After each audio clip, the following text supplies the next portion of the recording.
Hey everybody, welcome back to Video Game Esoteric and our long-running series, The Unported Playlist, where I take a look at some of my favorite arcade games of all time that never got home ports.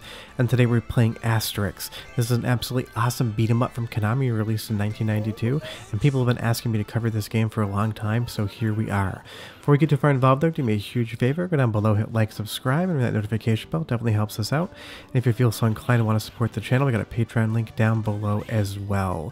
But Asterix is based on a French graphic novel that I know absolutely nothing about. I have never read it. I am just looking at this game from a gameplay perspective, and it is a really competent beat 'em up from Konami, a company that was known for making awesome beat 'em ups. The Simpsons Arcade, Teenage Mutant Ninja Turtles. There's so many awesome beat 'em ups from Konami, and this is just another one in the same genre.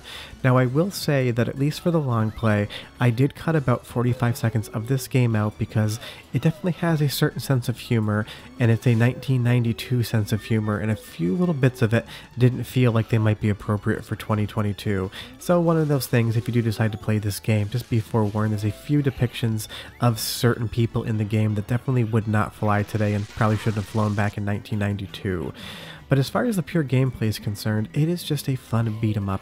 You have Obelisk and you have Asterix. I'll show you Asterix in a little bit, but Obelisk is my preferred character to play as. And you'll see here, we can grab onto this vine and use our feet to kick these Roman soldiers.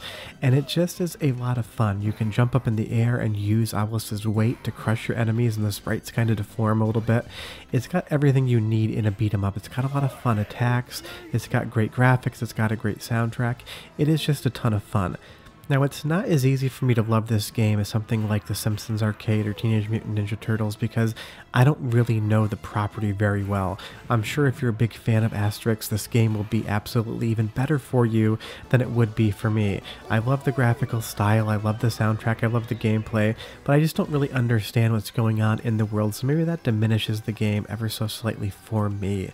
What I do like is you get a relatively decent amount of story as far as an arcade game is concerned, and they do use that graphical element, that graphic novel to kind of tell those stories, and each level has its own unique setting. We're now in Egypt, the music changes, the artwork changes, the color changes, everything really does feel unique. Now if there was one complaint I was going to make against the game, it's that basically at this point in time you've almost seen all of the different opponents you're going to fight. It recycles enemies basically constantly, and that can be ever so slightly a bummer.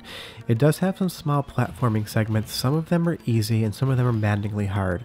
There, if you don't jump, you're going to take a death, but as we move on a little bit further, you're going to see an area that is quite difficult to navigate in 2D space. You need to jump up on these different platforms to get to the top of the screen, but even though it seems like you'd be able to jump from the bottom one to that one right there, you can't. If you get hit by a boulder, you can be thrown all the way back down, or even if you don't jump at the right spot, you can fall through something that you definitely should have landed on. And it's only in this one spot that it doesn't work very well, but I would say that definitely not great to have the platforming in Asterix, and it's a good thing that it only happens for maybe about, 15-20 seconds. Now the one fun part is there's a lot of strategy in this game, and that is pretty much every single boss can be stun locked and completely beaten. It takes a little bit of setup. We need to get this opponent away from that wall, but with Asterix here, if we just do the jumping dive kick back and forth, left or right, you can stun lock your opponent and beat him, and pretty much every single boss has a stun lock mechanic to it, and it's kind of a strategy if you want to get that one credit continue. It's definitely something that you can use to your advantage to be able to get through the game a little bit easier, and that's definitely a preferred strategy. But as good as the game looks, as good as it plays, it sounds amazing, so go ahead and listen for about 15-20 seconds, and I'll be right back and tell you more about why Asterix is an awesome beat 'em up that you've maybe never heard of. But enjoy!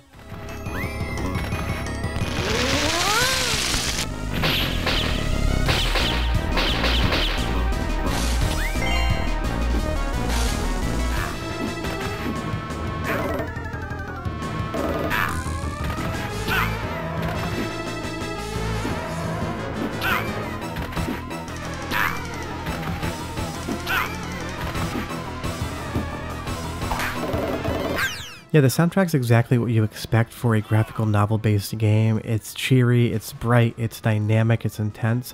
It has that really cartoonish Saturday morning vibe going for it. And like I said, you can stunlock every single boss. I just can't remember how to stunlock that one, but if you look up tactics online or strategies, there's definitely a way for each and every one of them. And I know I mentioned earlier that the platforming in this game is bad.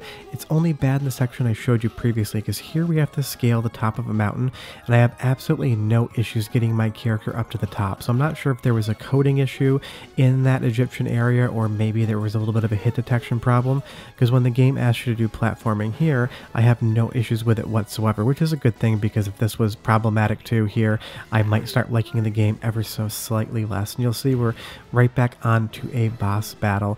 Some of them can feel slightly cheap. This game definitely wants to take your quarters. It's going to be a quarter buncher on a scale of 1 to 5, 1 being almost free to play, 5 being it takes you in the back alley and mugs you for your money. I definitely put this around a 4.5. You'll see here we have a bonus stage as well. Honestly, we're not competing against the second player, so it's not as much fun, but you have to rapidly tap the button and jump at the right time, and I missed it by basically just a millisecond. But I love how this game just is constantly changing up the levels. Now we're in somewhere in the Middle East, and we're on this flying magic carpet, and you'll see that you do get knocked back every once in a while, but the game doesn't make you take too much damage for that.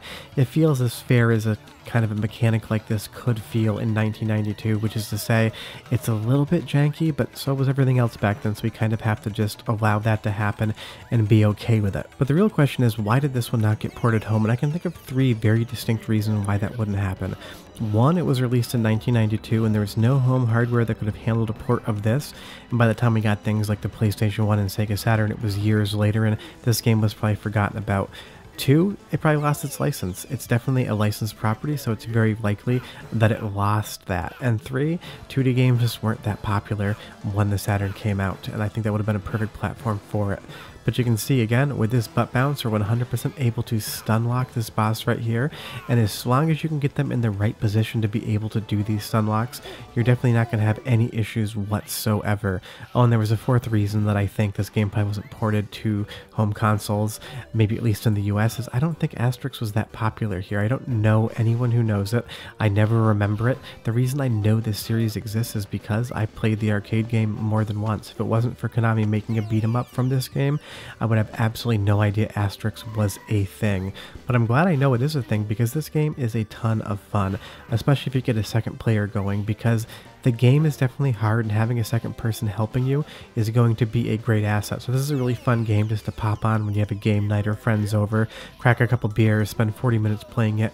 You can do a lot worse in this game if you want to play a fun beat 'em up with friends. If I had any other critique to give this game, and it really isn't much of one except it feels like it extends the time, is this last arena right here for the final boss just takes like 7 to 8 minutes to get through, and the screen never changes. So this feels like this game could have been slightly shorter. And I'm never usually complaining about having too much game, because if a game is really good and it ends too quickly, I'm also bummed out. But you'll see here, this tiger just is a hit sponge, and he's only the first of 3 different opponents we're going to have to face in the end of this game. And I have cut out some levels in the middle. I will put the long play up the Monday after next as well, so you can see what else is going on, but I figured slapping a cartoon cat in the face is probably something I wanted to change before we had to go on. And when I say face Caesar, weirdly enough, Caesar is the opponent in this game, but you don't actually fight him at the end. You have this goon here, and then you have this phalanx come in as well.